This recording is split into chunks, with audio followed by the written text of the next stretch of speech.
संकटांवर मात करण्यासाठी, जीवनात समृद्धी आणण्यासाठी आणि आपली स्वप्न पूर्ण करण्यासाठी आता आपल्याला साथ देतील शुभरत्न। आर्थिक, प्रापंचिक, राजकीय आणि शारीरिक भरभराटीसाठी आजच आपल्या राशीचं शुभरत्न परिधान करा। 5 पिढ्यांपासून विश्वासाची परंपरा। शुभरत्न केंद्र, AH मोतीवाला, नेहरू चौक, महाराष्ट्र बँकेसमोर, निपाणी। मोबाईल 09448 14 24 21। तळकट कोल्झर पंचक्रोशीत दाखल झालेल्या भागात हत्तींकडून नुकसान सत्र सुरूच आहे। सुपारी, नारळ व केळी बागायतीचं हे हत्ती मोठ्या प्रमाणात नुकसान करत असून वन खाते या उपद्रवी हत्तींना रोखण्यात अपयशी ठरलं आहे। उलट टिलारी खोऱ्यातील हत्तींचा मोर्चा आता नारळ फोफळींनी समृद्ध असलेल्या तळकट कोल्झर दशकृषीत वळल्याने वन विभागाची डोकेदुखी अधिकच वाढली आहे।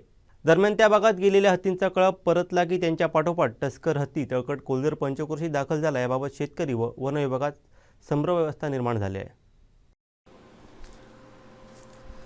तळकट कोल्झर दशक्रोशीत हत्तींनी 4 दिवस मुक्काम केल्यानंतर आता हत्ती कोणत्या दिशेला गेले आहेत याबाबत संभ्रमावस्था आहे। 10 वर्षाच्या कालावधीनंतर तळकट गावात 4 दिवसांपूर्वी हत्तीने येऊन मनोहर सावंत व चंद्रहास राऊळ यांच्या बागायतीचं नुकसान केलं होतं। त्यानंतर तळकट कोल्झर नदीच्या वर घनदाट जंगलात हत्तींनी बस्तान मांडलंय।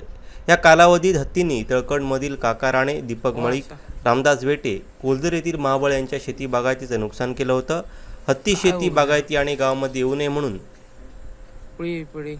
वन विभागाच्या मदतीला केर मोर्ले येथील युवक तसंच तळकट गावातील युवकांनी चांगलं सहकार्य केलं।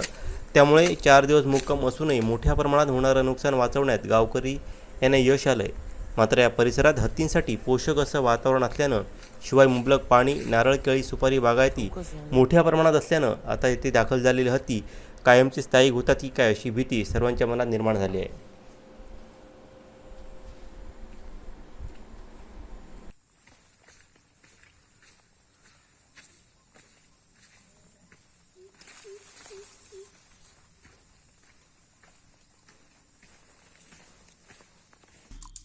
आमचे दिवसभरातले सर्व अपडेट्स, ताज्या घडामोडी आणि थेट लाईव्ह पाहण्यासाठी सबस्क्राईब करा, लाईक करा कोकणचं नंबर 1 महा चॅनल कोकण 7 लाईव्हचं YouTube चॅनल।